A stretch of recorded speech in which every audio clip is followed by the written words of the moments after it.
नमस्कार मेरे प्यारे साथियों, एक बार फिर से आप सभी का स्वागत है आपके अपने परिवार शाक्या जी जीके क्लासेस पर। फ्रेंड्स, आई होप कि आप सभी की यूपी पुलिस कांस्टेबल की तैयारी बहुत ही शानदार चल रही होगी दोस्तों। जी हाँ दोस्तों, एक बार फिर से मैं आप सभी के सामने हाजिर हूँ यूपी पुलिस कांस्टेबल का 24वां मॉडल पेपर लेकर। जी हाँ दोस्तों, आज हमारे ये 24वां मॉडल पेपर है। जिन्होंने अभी तक मॉडल पेपर नहीं देखे वो जल्दी से वीडियो के डिस्क्रिप्शन में प्लेलिस्ट का लिंक दिया हुआ, आप लोग कंटिन्यू वॉच कर लिए। जिन लोगों को दोस्तों 17 और 18 यानी 17 तारीख और 18 तारीख के जिनके एग्जाम, उनके लिए ये मॉडल पेपर दोस्तों रामबाण साबित होने वाला है दोस्तों। अंत तक जरूर बने रहिएगा, हर एक क्वेश्चन का जवाब कमेंट सेक्शन में देते रहिएगा दोस्तों, ठीक है। चलिए बिना देरी करे शुरू करते हैं अपनी वीडियो। पहला ही क्वेश्चन आप लोगों के सामने दोस्तों, चलिए जवाब दीजिए पहले क्वेश्चन का। क्या बोल रहा है पहला क्वेश्चन? राज्य विधान में धन विधेयक किसकी पूर्ति अनुमति से प्रस्तुत किया जाता है? बहुत ही शानदार क्वेश्चन है। चार ऑप्शन आपके सामने। पहला ऑप्शन राज्य का राज्यपाल, दूसरा राज्य का मुख्यमंत्री, तीसरा राज्य का अध्यक्ष और चौथा राज्य का वित्त मंत्री। कमेंट करिए चार ऑप्शन आपके सामने क्या राइट ऑप्शन रहेगा। बहुत ही शानदार क्वेश्चन है ये, जल्दी से बताइए क्या राइट ऑप्शन रहेगा। राज्य में धन विधेयक किसकी पूर्व अनुमति से प्रस्तुत किया जाता है? ये किया जाता है दोस्तों राज्य का राज्यपाल। जी हाँ दोस्तों, ऑप्शन ए बिल्कुल सही जवाब जाएगा इस प्रश्न के लिए, ठीक है। चलिए अगले प्रश्न का जवाब दीजिए सभी बच्चे। चलिए अगले प्रश्न का जवाब दीजिए। अगला प्रश्न क्या बोल रहा है? क्वेश्चन नंबर 2 देखिएगा, बहुत ही इंपॉर्टेंट क्वेश्चन है। पंडित भीमसेन जोशी के क्रियाकलाप का क्षेत्र क्या रहा है दोस्तों? साहित्य, शिक्षा, पत्रकारिता या फिर शास्त्रीय संगीत? कमेंट बॉक्स में जवाब दीजिए। बहुत ही शानदार ये क्वेश्चन है, एग्जाम में पूछने योग्य क्वेश्चन है, जल्दी से जवाब दीजिए। इस प्रश्न के लिए क्या सही जवाब रहेगा? इस प्रश्न के लिए सही जवाब रहेगा आपके लिए ऑप्शन बी। इनका संबंध दोस्तों शास्त्रीय संगीत या गायन से इनका संबंध रहा है। चलिए प्रश्न तीसरे का जवाब दीजिए। त्रिभाषा सूत्र की सिफारिश किस समिति ने की थी?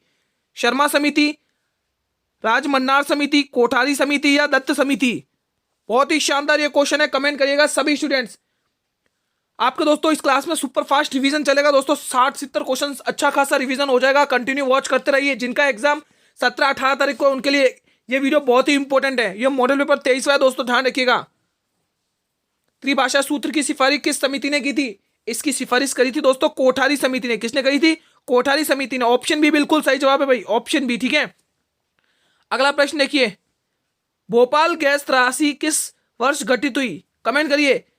ऑप्शन ए 1982 में, ऑप्शन बी 1984 में, ऑप्शन सी 1986 में, ऑप्शन डी 1989 में। कमेंट करिएगा। बहुत ही शानदार ये क्वेश्चन है, सभी बच्चे कमेंट करेंगे। भोपाल गैस त्रासदी किस वर्ष घटित हुई थी? सभी बच्चे बताएं। ये घटित हुई थी दोस्तों आपके 1984 में। ऑप्शन बी बिल्कुल सही जवाब है भाई, ऑप्शन बी। अगला क्वेश्चन 5 देखिए। क्वेश्चन नंबर 5वां देखिए दोस्तों, अर्थशास्त्र की रचना किसने की थी? इजी क्वेश्चन है। धनानंद ने, बिंबिसार ने, कौटिल्य ने या पुष्यमित्र ने? बहुत ही शानदार क्वेश्चन है, कमेंट करिए। अर्थशास्त्र की खोज करी थी दोस्तों, किसने रचना करी थी? कौटिल्य ने दोस्तों। ऑप्शन बी बिल्कुल सही जवाब। अगला क्वेश्चन 6 देखिए सभी बच्चे।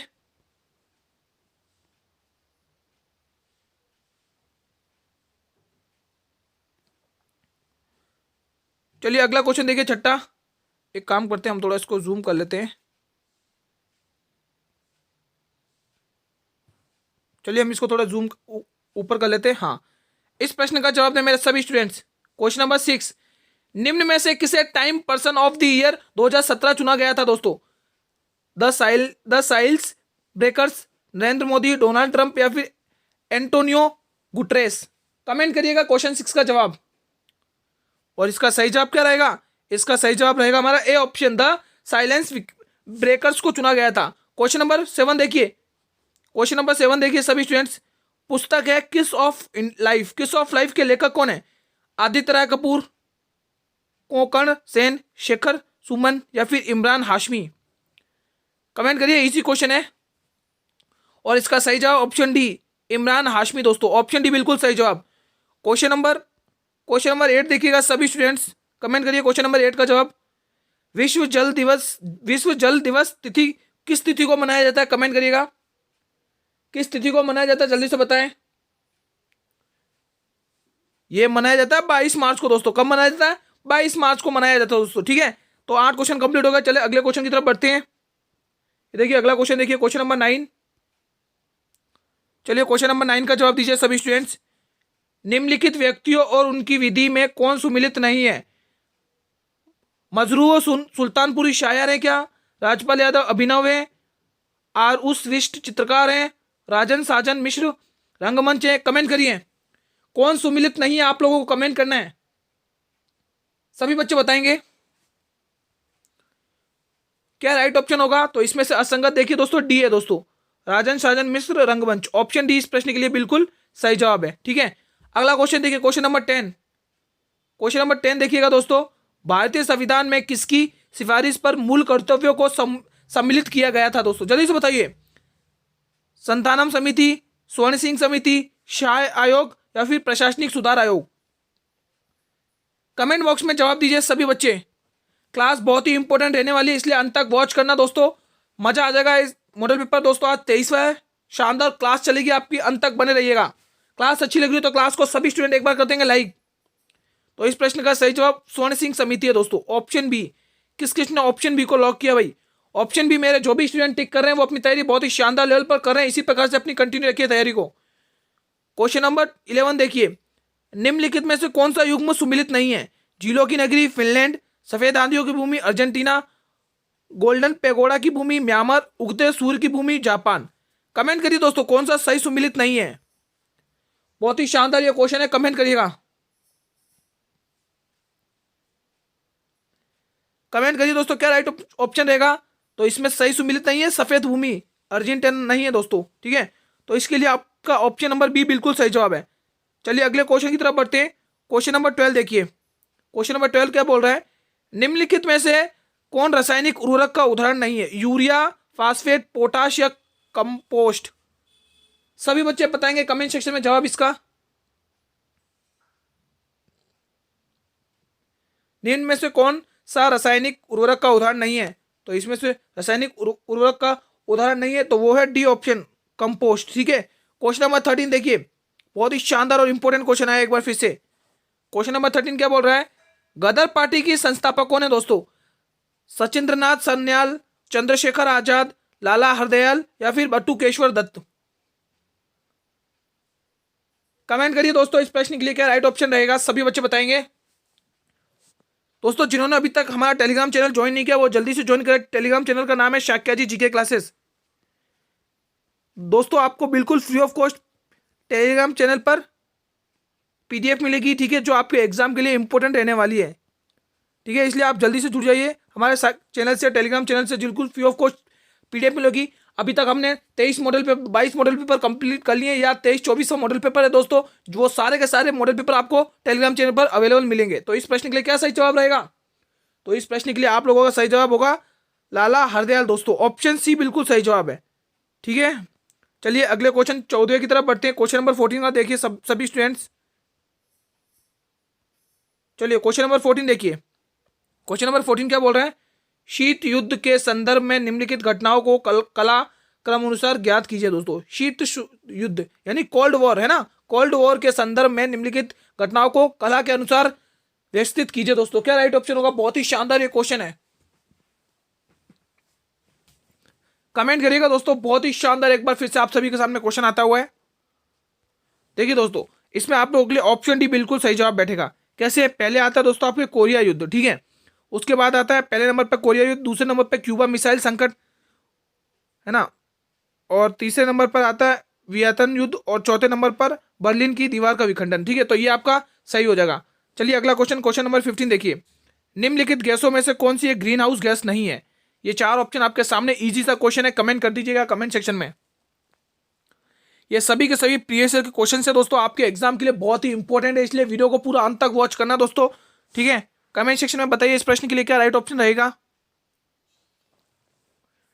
क्वेश्चन नंबर 15 का जवाब दें भाई सभी बच्चे।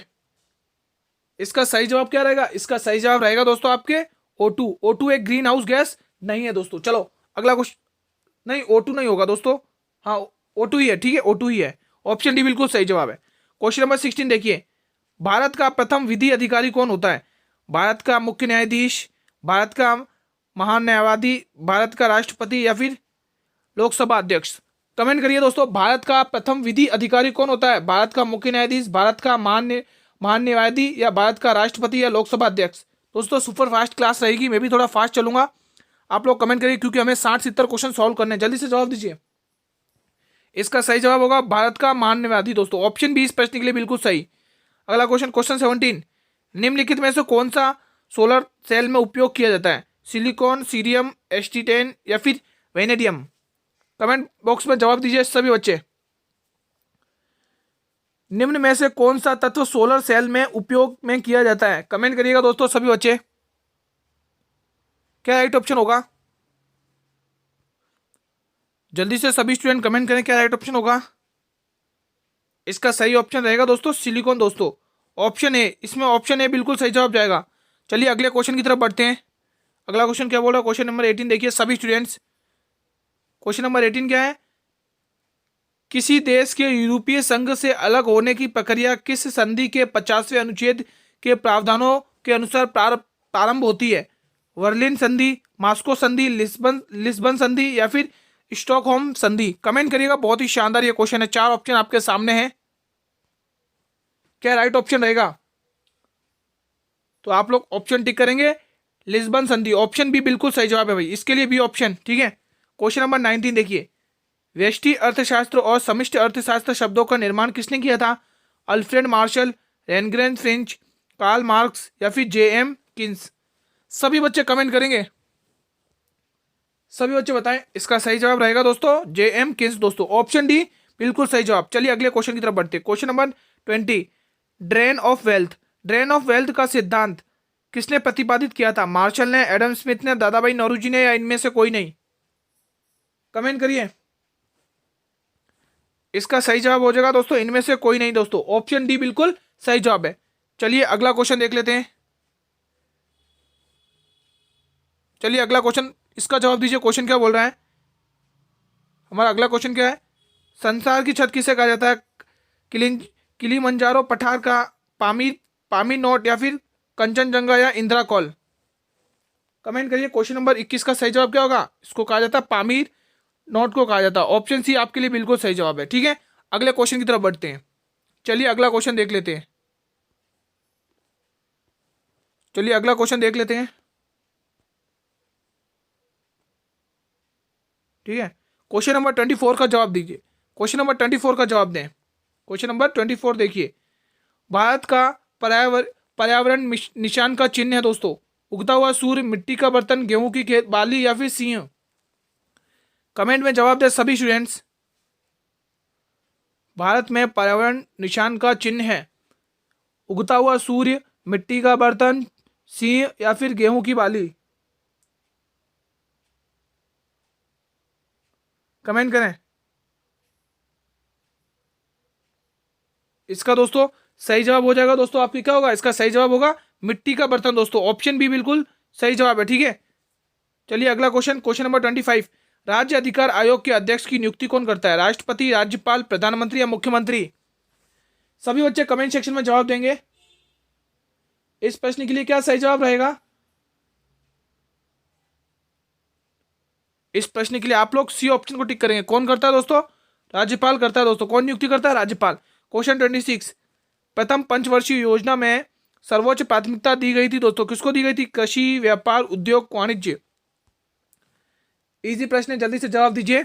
इसका सही जवाब कृषि हो जाएगा, ऑप्शन ए इसमें बिल्कुल सही। क्वेश्चन 27, किस देश के साथ भारत ने 20 जनवरी 2017 को नई दिल्ली में प्रथम द्विपक्षीय स्मारक में भाग लिया था? सऊदी अरब, जापान, संयुक्त अरब अमीरात और ये तुर्की? कमेंट करिए। 4 ऑप्शन आपके सामने हैं, क्या सही जवाब रहेगा? इसका सही जवाब रहेगा संयुक्त अरब अमीरात दोस्तों, ठीक है, ऑप्शन बी बिल्कुल सही जवाब।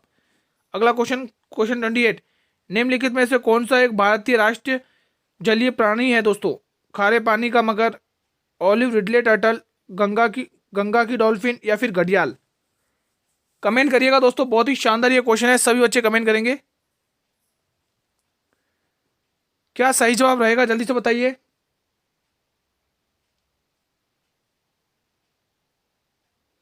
इसका सही जवाब ऑप्शन सी रहेगा दोस्तों, ठीक है। तो ऑप्शन सी गंगा की डॉल्फिन दोस्तों, ऑप्शन सी बिल्कुल सही जवाब है, ठीक है। अगला क्वेश्चन देखिए, क्वेश्चन 29। क्वेश्चन 29 का जवाब देंगे सभी स्टूडेंट्स। क्वेश्चन 29 क्या बोल रहा है? 7वें वेतन आयोग की सिफारिश किस तिथि को लागू हुई? 2 अक्टूबर 2015 को, 1 अप्रैल 2016 को, 1 जनवरी 2016 को, या फिर 1 जनवरी 2017 को? कमेंट में सभी बच्चे जवाब देंगे। क्वेश्चन 29 का सभी बच्चे जवाब दें। क्वेश्चन 29 का क्या राइट ऑप्शन होगा? इसका राइट ऑप्शन हो जाएगा बी ऑप्शन, 1 जनवरी 2016 को दोस्तों। ठीक है, चलिए अगले क्वेश्चन की तरफ बढ़ते हैं। क्वेश्चन नंबर 30 का जवाब देंगे सभी स्टूडेंट्स। क्वेश्चन नंबर 30 क्या बोल रहा है, ध्यान से पढ़िए। पॉलिकन कॉड फेस्टिवल 2018 का आयोजन किस राज्य में हुआ था? कर्नाटक में, तमिलनाडु में, आंध्र प्रदेश में, या तेलंगाना में? कमेंट करिए क्या राइट ऑप्शन रहेगा इस प्रश्न के लिए। इस प्रश्न के लिए सभी बच्चे कमेंट करेंगे। तो इस प्रश्न के लिए आपके सही जवाब हो जाएगा दोस्तों option number B, Andhra Pradesh में। क्वेश्चन 31वां, अफ्रीकी विकास बैंक की 52वीं वार्षिक बैठक का आयोजन किस स्थान पर किया गया था? चंडीगढ़, कंपाला, गांधीनगर, नई दिल्ली? सभी बच्चे बताएं। इसका सही जवाब हो जाएगा गांधीनगर में किया गया था, ऑप्शन बी बिल्कुल सही जवाब। अगला क्वेश्चन देखिए, क्वेश्चन नंबर 32 देखिए। निम्नलिखित साहित्यकार और उनकी रचना में कौन सही सुमिलित नहीं है? कंशवदास, प्रेमचंद्र, महादेवी वर्मा और एक जयशंकर प्रसाद। ठीक है, और एक तरफ साहित्यकार है और एक तरफ उनकी ये कुछ रचनाएं हैं दोस्तों। आप लोगों को कमेंट करना कि कौन सही सुमिलित नहीं है। सभी स्टूडेंट कमेंट करेंगे भाई। हर एक के लिए इंपॉर्टेंट क्लास है। क्लास अच्छी लग रही है तो क्लास को सभी स्टूडेंट कर देंगे लाइक, और अपने सभी मित्रों के साथ शेयर करिए क्लास को जल्दी से। इसका सही जवाब हो जाएगा जयशंकर प्रसाद, यशोधरा। दोस्तों ये सही सुमिलित नहीं है दोस्तों, तो आप लोगों के लिए ऑप्शन डी बिल्कुल सही जवाब। क्वेश्चन 33 देखिएगा सभी स्टूडेंट्स। क्वेश्चन 33 क्या बोल रहा है, ध्यान से पढ़िए। पश्चिम में कौन सी नदी काफी हद तक उत्तर प्रदेश की सीमा निर्धारित करती है? बहुत ही शानदार क्वेश्चन आता हुआ, कमेंट करिए। पश्चिम में कौन सी नदी काफी हद तक उत्तर प्रदेश की सीमा निर्धारित करती है? पहला ऑप्शन चंबल, दूसरा गंगा, तीसरा केन और चौथा यमुना। इसका सही जवाब यमुना हो जाएगा, ऑप्शन डी। इसका सही जवाब यमुना हो जाएगा, ऑप्शन डी। चलिए अगले क्वेश्चन की तरफ बढ़ते हैं। अगला क्वेश्चन देखिए, बहुत ही शानदार से एक बार आता हुआ फिर से। क्वेश्चन नंबर 34 का जवाब दीजिए कमेंट सेक्शन में। प्रदेश में सर्वप्रथम पक्षी विहार की स्थापना की गई थी? सांडी पक्षी विहार, नवाबगंज पक्षी विहार, समान पक्षी विहार, या फिर सूर सरोवर पक्षी विहार? कमेंट करिए दोस्तों, बहुत ही शानदार क्वेश्चन है। प्रदेश में सर्वप्रथम किस पक्षी विहार की स्थापना की गई थी? सभी बच्चे बताएं। प्रदेश में सर्वप्रथम किस पक्षी विहार की स्थापना की गई थी? स्थापना करी गई थी दोस्तों नवाबगंज पक्षी विहार, यूपी में है दोस्तों, ध्यान रखिएगा। ऑप्शन भी आप लोगों के लिए बिल्कुल सही जवाब इस प्रश्न के लिए। क्वेश्चन 35 देखिए। पूर्व पश्चिम और उत्तर दक्षिण कॉरिडोर को एक दूसरे से मिलने का स्थान है? भोपाल, झांसी, ग्वालियर या नागपुर? ये चार ऑप्शन आपके सामने, कमेंट करिएगा। बहुत ही शानदार ये क्वेश्चन है। पूर्व पश्चिम और उत्तर दक्षिण कॉरिडोर को एक दूसरे से मिलने का स्थान है, क्या कौन सा स्थान है? वो है दोस्तों सी ऑप्शन, यानी झांसी है दोस्तों। कौन सा स्थान है? झांसी है। अगला क्वेश्चन, क्वेश्चन नंबर 36। दिल्ली का नया राज्यपाल किसे नियुक्त किया गया था? अनिल बैजल, सी रामानाथन, गोपाल सिंह, या फिर करण बाजवा? किसको नियुक्त किया गया था दोस्तों दिल्ली का नया राज्यपाल? क्वेश्चन 36 का जवाब दे। इसको नियुक्त किया गया था अनिल बैजल को दोस्तों। क्वेश्चन 37 देखिए। फरवरी 2018 को इंटीग्रेटेड टेस्ट रेंज चांदीपुर से पृथ्वी सेकंड मिसाइल का सफल परीक्षण किया गया था। इसकी मारक क्षमता है 300 किलोमीटर थी, 500 किलोमीटर थी, 450 किलोमीटर थी, या 550 किलोमीटर थी? जल्दी से जवाब दे। इसका सही जवाब हो जाएगा दोस्तों आप लोगों के लिए ऑप्शन बी, 450 किलोमीटर थी। क्वेश्चन 38 का जवाब देंगे सभी स्टूडेंट्स। क्वेश्चन नंबर 38 का जवाब दें सभी स्टूडेंट्स। हाल में किसे राष्ट्रीय कैडेट कोर का महानिदेशक नियुक्त किया गया था दोस्तों? ठीक है, ये कुछ प्रीवियस ईयर का क्वेश्चन है, करंट अफेयर का। ठीक है, तो पूछ लिया है, तो आप लोग पास्ट से संबंधित समझते हैं उसको कर दीजिए। इसका सही जवाब विनोद वाशिष्ठ था दोस्तों। क्वेश्चन 39। हर्षचरित निम्न में से किसके द्वारा लिखी गई थी दोस्तों? कालिदास के द्वारा, वाल्मीकि के द्वारा, बाण भट्ट के द्वारा, या व्यास के द्वारा? कमेंट करिएगा दोस्तों, सभी बच्चे कमेंट करेंगे। क्वेश्चन 39 का जवाब क्या राइट ऑप्शन होगा? क्वेश्चन 39 देखिए। हर्षचरित निम्नलिखित में से किसके द्वारा लिखी गई थी? कालिदास के द्वारा, वाल्मीकि के द्वारा, बाणभट्ट के द्वारा या फिर व्यास के द्वारा? इसका सही जवाब क्या होगा? इसका सही जवाब क्या होगा? जल्दी से बताएं। इसका सही जवाब बाणभट्ट के द्वारा लिखी गई थी। क्वेश्चन नंबर 40 देखिए दोस्तों। क्वेश्चन नंबर 40 क्या बोल रहा है, ध्यान से देखिए। क्वेश्चन नंबर 40, शून्य के सिद्धांत का प्रतिपादन किया चरक, आर्यभट्ट, चाणक्य या फिर वराहमिहिर? इजी क्वेश्चन है, इसको तो कोई गलत नहीं करेगा। जल्दी से इसको टिक कर दे एक झटके में। सी ऑप्शन बिल्कुल सही जवाब है भाई। चलिए अगले क्वेश्चन की तरफ बढ़ते हैं। हमारा अगला क्वेश्चन देखिएगा सभी स्टूडेंट्स। हिंदी के कुछ क्वेश्चन चालू होने जा रहे हैं दोस्तों, आपके एग्जाम के लिए बहुत ही इंपॉर्टेंट ये क्वेश्चन से, ध्यान से देखिएगा, ठीक है। तो हिंदी का पहला क्वेश्चन क्या है, देखिए, हनुमान का पर्यायवाची बताना है, ठीक है। पवन सूत, विनाशक, ठीक है, मारुति नंदन या फिर इनमें से कोई नहीं। ये चार ऑप्शन आपके सामने, कमेंट करिए। हनुमान का पर्यायवाची, हनुमान का पर्यायवाची नहीं है, कौन सा नहीं है भाई, जल्दी से कमेंट करिए। तो इसमें से हनुमान का पर्यायवाची विनाशक नहीं है दोस्तों, ऑप्शन भी बिल्कुल सही जवाब। क्वेश्चन 46, पक्षी का पर्यायवाची कौन सा है, कमेंट करिए। पक्षी का पर्यायवाची सभी बच्चे, थोड़ा इसको छोटा कर देते हैं हम, ज़्यादा जूम हो गया है, थोड़ा छोटा कर देते हैं, ठीक है। हाँ, अब इसका जवाब दीजिए, कमेंट करिए दोस्तों, क्या राइट ऑप्शन रहेगा। पक्षी का पर्यायवाची शब्द है विहग, उरग, वृंद या फिर शार्दुल? सभी बच्चे बताएंगे। इसका सही जवाब सी ऑप्शन विहग है दोस्तों, ठीक है। कौन सा है? विहग है। क्या ऑप्शन सही जवाब जाएगा? विहग, ऑप्शन सी, ठीक है। अगला क्वेश्चन 47, तनव, सुत, आत्मज विकल्पों में से पर्यायवाची शब्द है, ये किसके? तनुज, सुत और आत्मज किसके पर्यायवाची हैं? पुत्र के, भाई के, पुत्री के, पिता के? कमेंट करिए। ये पर्यायवाची है दोस्तों पुत्र के, ये सभी पर्यायवाची किसके? पुत्र के। क्वेश्चन नंबर 48, क्वेश्चन नंबर 48 देखिए। चलिए दोस्तों, क्वेश्चन नंबर 48 का जवाब दीजिए। उस वाक्य में एक समान अधिकार का प्रयोग होता है तो किस विराम चिन्ह का प्रयोग होता है? जब वाक्य में एक समान अधिकरण का प्रयोग होता है तो किस विराम चिन्ह का प्रयोग होता है? अल्प विराम, अर्धविराम, संकेत चिन्ह या फिर लापव चिन्ह? कमेंट करिए, चार ऑप्शन आपके सामने। क्वेश्चन नंबर 48 क्या जवाब रहेगा? इसका सही जवाब क्वेश्चन नंबर 48 का अर्धविराम का उपयोग होता है दोस्तों। क्वेश्चन 49, मिश्रित तथा संयुक्त वाक्यों में विरोध का भाव प्रकट करने के लिए किस विराम चिन्ह का प्रयोग किया जाता है? मिश्रित तथा संयुक्त वाक्यों में विरोध का भाव प्रकट करने के लिए किस विराम चिन्ह का प्रयोग किया जाता है? अर्धविराम, योजक चिन्ह, उपविराम या कोष्टक? कमेंट करिएगा। बहुत ही शानदार क्वेश्चन है सभी बच्चे। क्या सही जवाब रहेगा इस 49 वाले क्वेश्चन का? जल्दी से बताएंगे सभी स्टूडेंट्स। इसका सही जवाब रहेगा अर्धविराम दोस्तों। क्वेश्चन 50 देखिए, क्वेश्चन नंबर 50 देखिएगा सभी स्टूडेंट्स। दुष्कर में कौन सा उपसर्ग है? दुष, दुष, दुष या कोई नहीं? बोलने में चारों एक जैसे लग रहे हैं, कमेंट करिए। जिसको समझ में नहीं आ रहा मैं उसके लिए यहाँ पर लिख देता हूँ। ये कुछ ऐसा दिख रखा है, एक तरफ तो आपको ये दुष ऐसा दे रखा है और दूसरी तरफ आपको ये कुछ इस प्रकार से दे रखा है, ठीक है। और तीसरा दे रखा है आपको इस प्रकार से, और चौथा दे रखा है कोई नहीं, ठीक है। तो इनमें से बताइए कौन सा ऑप्शन सही रहेगा?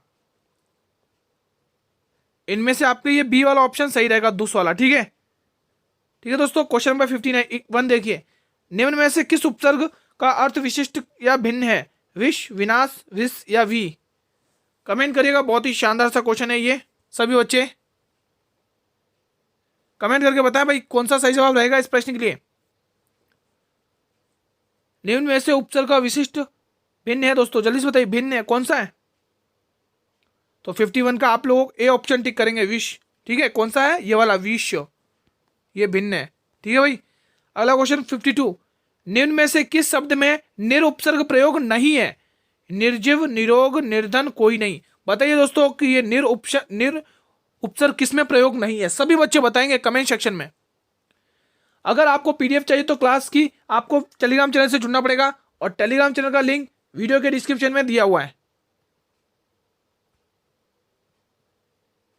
कमेंट करिए। तो 52 के लिए आप लोग डी ऑप्शन टिक करेंगे दोस्त। इसमें से आपके लिए कोई नहीं है। निम्न में से किस शब्द में निर उपसर्ग का प्रयोग नहीं किया गया? मतलब कोई नहीं, सभी में निर उपसर्ग का प्रयोग किया गया।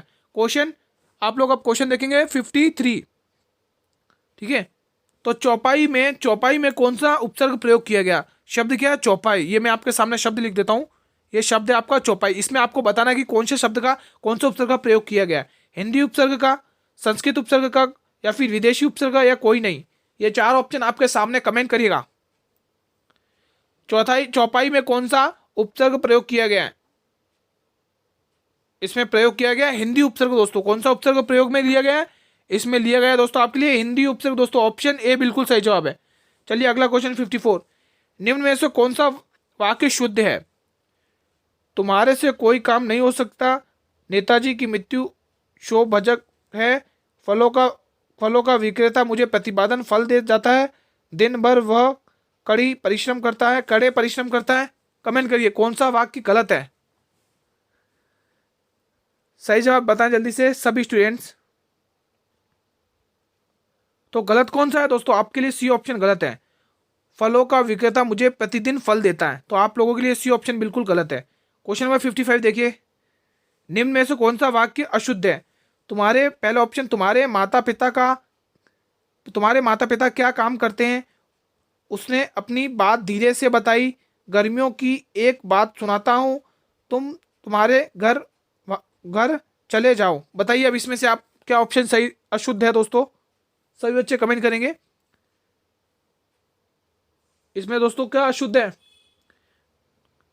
तो इसमें से दोस्तों ऑप्शन डी अशुद्ध है दोस्तों। क्या बोल रहा है कि इसमें दे रखा है तुम तुम्हारे घर चले जाओ, लेकिन इसका सही क्या होगा? तुम तुम्हारे घर पर चले जाओ। ठीक है, तो यही ऑप्शन डी गलत है। ठीक है, अगला क्वेश्चन देखिए। अब अगला क्वेश्चन देखिए सभी स्टूडेंट। क्वेश्चन नंबर 56 का जवाब देंगे सभी स्टूडेंट फटाफट से। क्वेश्चन नंबर 56 क्या कह रहा है? देखिए, निम्न में से इसमें से भी अशुद्ध छांटना है। प्रत्यक्ष को प्रमाण में आवश्यकता नहीं होती। प्रत्यक्ष के प्रमाण की आवश्यकता नहीं होती। प्रत्यक्ष को प्रमाण की आवश्यकता नहीं होती। प्रत्यक्ष को प्रमाण के साथ आवश्यकता नहीं होती है। ये 4 ऑप्शन आपके सही सामने। आप लोग अशुद्ध वाक्य को पहचानिए, कमेंट करिएगा सभी बच्चे। क्या राइट ऑप्शन जाएगा? आप लोग 56 के लिए सी ऑप्शन सही टिक करेंगे दोस्तों। ठीक है, अशुद्ध कौन सा? C option. कैसे? प्रत्यक्ष को प्रमाण की आवश्यकता नहीं होती, तो ऑप्शन सी बिल्कुल गलत है। क्वेश्चन नंबर 57 देखिए। बारहसिंगा शब्द में कौन सा समास है? बहुब्रीहि समास, द्वंद्व समास, कर्मधारय समास या अव्ययीभाव समास? कमेंट करिए बारहसिंगा में कौन सा समास है? बहुब्रीहि समास, द्वंद्व समास, कर्मधारय समास या अव्ययीभाव समास? कमेंट करिए दोस्तों क्या राइट ऑप्शन रहेगा। तो इसमें दोस्तों बारहसिंगा में आपके है दोस्तों बहुब्रीहि समास। कौन सा समास है भाई? बहुब्रीहि समास। ऑप्शन ए बिल्कुल सही जवाब। क्वेश्चन 58। कर्मधारय समास का उदाहरण है गगनचुंबी। दोस्तों कमेंट करिए कर्मधारय समास का उदाहरण बताना आप लोगों को। पाठशाला, नीलकंठ, श्वेत पत्र या फिर गगनचुंबी। बहुत ही शानदार क्वेश्चन है दोस्तों, है एग्जाम में पूछने योग्य है समास का ये क्वेश्चन। ठीक है, आप सभी को पता है कि यूपी में थोड़ी एडवांस लेवल की हिंदी आती है। ठीक है, इंपॉर्टेंट क्वेश्चन है। 58 का जवाब दीजिए सभी स्टूडेंट्स। क्वेश्चन नंबर 58 का सही जवाब होगा श्वेत पत्र। ठीक है दोस्तों, तो आप लोग के लिए दोस्तों कर्मधारय समास का उदाहरण कौन सा? श्वेत पत्र दोस्तों। ऑप्शन सी बिल्कुल सही जवाब। अगला क्वेश्चन 59। परमानंद में समास बताइए। परमानंद में समास बताइए दोस्तों। क्वेश्चन ऐसा दे रखा है, मैं लिख देता हूं जिसको सही नहीं दिख रहा है। परमानंद, इसमें आपको समास बताना भाई कौन सा समास है। परमानंद में कौन सा समास है? द्वंद्व समास, कर्मधारय समास, बहुब्रीहि समास या अव्ययीभाव समास? कमेंट बॉक्स में बताइए भाई कौन सा समास है। परमानंद में है दोस्तों कर्मधारय समास। ऑप्शन बी आप लोगों के लिए बिल्कुल सही जवाब। ठीक है, क्वेश्चन 60 देखिए। निम्नलिखित में से कौन सा समास नहीं है? अव्ययीभाव समास, द्वंद्व समास, कर्मकारक समास या बहुब्रीहि समास? साफ साफ दिख रहा भाई कर्मधारय समास होता, कर्मकारक नहीं होता। ऑप्शन बी बिल्कुल सही जवाब। क्वेश्चन 61 देखिएगा सभी स्टूडेंट। किस समास में दोनों पद प्रधान होते हैं? बहुब्रीहि समास में, द्वंद्व समास में, तत्पुरुष समास में, द्विगु समास में? भाई बहुत ही शानदार क्वेश्चन है। दोनों ही पद किसमें समान होते हैं? क्या सही जवाब होगा? जल्दी से बताएं किस समास में दोनों ही पद प्रधान होते हैं? तो दोनों ही पद जिसमें प्रधान होते हैं वो होता है आपका द्वंद्व समास दोस्तों। कौन सा समास होगा? द्वंद्व समास होगा। आप लोगों के लिए ऑप्शन सी सही जवाब। ठीक है, अब दोस्तों यहां पर कुछ सही से दिख नहीं रहा, हम इसको थोड़ा रफ कर देते हैं। ठीक है, थोड़ा सा हम इसको थोड़ा सा रफ कर देते हैं यहाँ पर। ये यहाँ ठीक है, हाँ अब सही दिख रहा है। तो क्या दे रखा है क्वेश्चन में, विभत्स, विभत्स रस का स्थायी भाव है। विभत्स, यहाँ पे मैं लिख देता हूं वी, जिसको सही नहीं दिख रहा है वो यहाँ देख लें। विभत्स, ये एक क्वेश्चन दे रखा है विभत्स, इसमें बताना है कि रस का स्थायी भाव क्या है। क्रोध, इसमें क्या हो रहा है, क्रोध का भाव हो रहा है, शौक का भाव हो रहा है, उत्साह, या इनमें से कोई नहीं। आपको रस पहचानना है, कमेंट करिए। बहुत ही शानदार क्वेश्चन है, ये सभी बच्चे बताएंगे। इसमें दोस्तों कुछ नहीं हो रहा है, ना क्रोध हो रहा है, ना उत्साह हो रहा है, ना शौक हो रहा है, इनमें इनमें से कोई नहीं। ऑप्शन डी बिल्कुल सही जवाब है भाई। अगला क्वेश्चन 63 देखिए सभी स्टूडेंट्स, क्वेश्चन नंबर 63 देखिए सभी स्टूडेंट्स। क्या होगा क्वेश्चन 63 देखिए, अवसर का लाभ उठाने के लिए प्रयुक्त मुहावरा कौन सा है। बहती गंगा में हाथ धो लेना, आकाश पाताल एक करना, फूलों न समाना, या फिर अंगारों पर पैर रखना। कमेंट करिए, अवसर का लाभ उठाने का सही अर्थ क्या होगा, जल्दी से बताइएगा सभी स्टूडेंट्स। सभी को पता है कि बहती गंगा में हाथ धो लेना, ऑप्शन ए बिल्कुल सही जवाब है भाई। चलिए अगला क्वेश्चन देखिए, क्वेश्चन 64, बाधा डालना मुहावरे का अर्थ बताइए। पाल पड़ना, पाला पड़ना, बरस पड़ना, रोना रोना अटकाना, या फिर दांतों में जीभ होना। कमेंट करिए, बाधा, बाधा डालने मुहावरे का अर्थ क्या है, पाला पड़ना है ना, बरस पड़ना, रोड़ा डाल अटकाना, या फिर दांतों में जीभ होना। सही जवाब क्या होगा, इसका सही जवाब हो जाएगा दोस्तों रोड़ा अटकाना। दोस्तों क्या होगा, मैं आप पर लिख देता हूं रोड़ा अटकाना। ठीक है दोस्तों, ये आपके लिए इंपॉर्टेंट क्वेश्चन था ये भी, ठीक है, रोड़ा अटकाना। चलिए अगला क्वेश्चन देखते हैं, क्वेश्चन नंबर 65 देखिए, अपना हाथ, एक मिनट यहाँ पे थोड़ा रफ कर देते हैं। हाँ, अब क्वेश्चन क्या बोल रहा है, अपना हाथ जगन्नाथ का अर्थ, इसका मतलब बताइए। अपना हाथ जगन्नाथ का अर्थ जल्दी से बताइए भाई, क्वेश्चन क्या बोल रहा है, कमेंट करिएगा सभी बच्चे। क्वेश्चन का जवाब दीजिए, जल्दी से बताइए। अपना हाथ जगन्नाथ का अर्थ मनमानी मात्र मनमानी करना, अपना हाथ पूजनीय होना, या फिर अपने आप से काम करना ही उपयुक्त होता है, या फिर अपने हाथ से दान करना। कमेंट करिए, अपना हाथ जगन्नाथ का अर्थ बताइए। बहुत ही शानदार ये क्वेश्चन है, सभी बच्चे बताएंगे।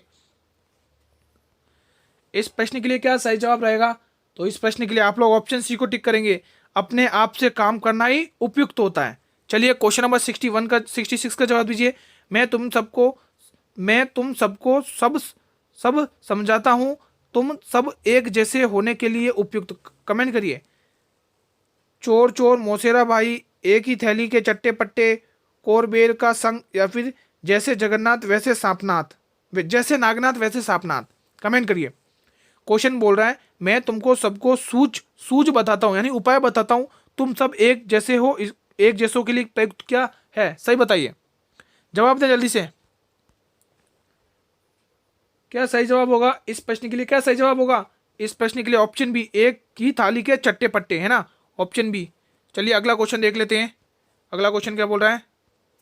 अगला क्वेश्चन ध्यान से पढ़िएगा, क्वेश्चन नंबर 67 का जवाब दीजिएगा सभी स्टूडेंट्स। देखी सुदामा की दीन दशा, करुणा दर के करुणिधि रोए, पानी पराजित को हाथ छुओ नाही, नयनन के जल से पग धोए। उपयुक्त पंक्तियों में कौन सा अलंकार है। मोस्ट इंपोर्टेंट क्वेश्चन है भाई, कमेंट करिएगा, बहुत ही शानदार है ये। इसका सही जवाब अतिशयोक्ति अलंकार है दोस्तों, ऑप्शन सी बिल्कुल सही जवाब। क्वेश्चन 68, चारू चंद की चंचल किरणें खेली रही थी जल थल में, उपयुक्त में से कौन सा अलंकार है। अनुप्रास, उपमा, यमक, या फिर प्रतीप। क्या राइट ऑप्शन रहेगा इसका, राइट ऑप्शन ऑप्शन ए रहेगा दोस्तों, अनुप्रास अलंकार है। कौन सा अलंकार है इसमें, ऑप्शन ए, ठीक है, ऑप्शन ए। हृदय के वे भाव सुमुक्त अवस्था में पड़े होते हैं, विषय को देखकर आश्रय के दिन जागृत होते हैं, कहलाते हैं, क्या कहलाते हैं, स्थायी भाव, अनुभाव, विभाव, या फिर सांचरी भाव। कमेंट करिए। तो इसका सही जवाब हो जाएगा स्थायी भाव कहलाते हैं, सब क्या कहलाते हैं, स्थायी भाव। क्वेश्चन 70, कृत्रिम का विलोमार्थी शब्द है, प्राकृतिक, स्वाभाविक, स्वनिर्मित, या फिर स्वचलित। बताइए जल्दी से, कृत्रिम का विलोम अर्थी शब्द क्या है। मोस्ट इंपोर्टेंट क्वेश्चन है, इंपोर्टेंट है, जल्दी से बताइए सभी बच्चे। कृत्रिम का विलोमार्थी शब्द क्या है, कृत्रिम का विलोमार्थी शब्द प्राकृतिक है दोस्तों, प्राकृतिक, ऑप्शन ए बिल्कुल सही जवाब है। क्वेश्चन 71, उदांत का विलोमार्थी शब्द है उदत, अनुदात, दानशील, या फिर क्षमावान। इसका सही जवाब क्या होगा, इसका सही जवाब ऑप्शन सी रहेगा। चलिए अगले क्वेश्चन की तरफ बढ़ते हैं। अगला क्वेश्चन का जवाब दीजिए फटाफट से, क्योंकि वीडियो लंबी पड़ रही है, थोड़ा मैं भी फास्ट कर देता हूँ। निम्नलिखित विकल्पों में से कौन सा उदार का विलोम है? कठोर, अव्ययी, निर्भय या फिर अनुदार? क्या होगा इसका जवाब? इसका जवाब गज होगा दोस्तों, ऑप्शन डी। क्वेश्चन 74 देखिए, अनेकार्थी अब्ज के गलत विकल्प का चयन कीजिए। शंख, मेघ, चंद्रमा या कपूर? इसका सही जवाब होगा मेघ दोस्तों। ठीक है, क्वेश्चन 75 अंतिम प्रश्न है दोस्तों, ध्यान से देखिएगा, ये हमारी वीडियो का अंतिम प्रश्न है। निम्नलिखित शब्दों में से एक का अर्थ पतवार भी है। एक का अर्थ क्या है? पतवार। मैं यहाँ पे लिख देता हूँ पतवार, ये पूछा है। इन चारों ऑप्शन में से एक शब्द का अर्थ क्या? पतवार है। तो पहला कान, दूसरा श्रुति, दूसरा श्रुति, तीसरा कान और चौथा है आपके श्रवणेंद्रिया। कमेंट करिए। तो ऑप्शन बी बिल्कुल सही जवाब जाएगा दोस्तों। ठीक है दोस्तों, आज की क्लास को हम यहीं पर समाप्त करेंगे दोस्तों। ठीक है, आज का हमारा ये कौन सा मॉडल पेपर था? आज ही हमारा दोस्तों 24वां मॉडल पेपर था, जो हमने कंप्लीट कर लिया है दोस्तों। ठीक है, अब इस मॉडल पेपर के अंदर किसी भी क्वेश्चन को, किसी भी स्टूडेंट को किसी भी प्रकार का डाउट होता है तो ये कमेंट सेक्शन बिल्कुल आप लोगों के लिए, आप लोग यहाँ पर बेझिझक होकर कमेंट करिए दोस्तों। देखिए ये क्लास दोस्तों, जिनके एग्जाम 17 तारीख को और जिनके एग्जाम 18 तारीख को, इनके लिए रामबाण साबित होने वाली है। ठीक है, इंपॉर्टेंट क्वेश्चन थे इस क्लास के अंदर, जितना हो सके उतना इस मॉडल पेपर को शेयर करिए अपने मित्रों के साथ और कंपटीशन लगाइए। ठीक है, अगर क्लास आपको अच्छी लगी हो दोस्तों तो इस क्लास को एक बार सभी मेरे स्टूडेंट कर देंगे लाइक। ठीक है, सभी बच्चे एक बार क्लास को कर देंगे लाइक और अपने सभी मित्रों में शेयर कर दें। और जो भी स्टूडेंट इस चैनल पर पहली बार विजिट करें वो चैनल को भी कर लें सब्सक्राइब और बेल नोटिफिकेशन को भी प्रेस कर दें, ताकि मैं जब भी नई वीडियो को अपलोड करूं तो सबसे पहले नोटिफिकेशन आप लोगों को मिले दोस्तों। ठीक है, टाइमिंग यही रहता है, आप सभी को पता है दोस्तों। ठीक है, और अगर आपको इस वीडियो की पीडीएफ चाहिए तो आप लोगों को मेरे टेलीग्राम चैनल से जुड़ना पड़ेगा, जिसका लिंक मैंने इस वीडियो के डिस्क्रिप्शन में दिया हुआ दोस्तों। ठीक है, टेलीग्राम चैनल का लिंक मैंने इस वीडियो के अंदर दिया हुआ, आप लोग कंटिन्यू वॉच कर लिए, वहाँ पे बिल्कुल फ्री ऑफ कॉस्ट सभी मॉडल पेपर की पीडीएफ मिलेगी दोस्तों। ठीक है, कल मिलेंगे इसी टाइम पर दोस्तों, तब तक के लिए दोस्तों जय हिंद, वंदे मातरम, जय भारत।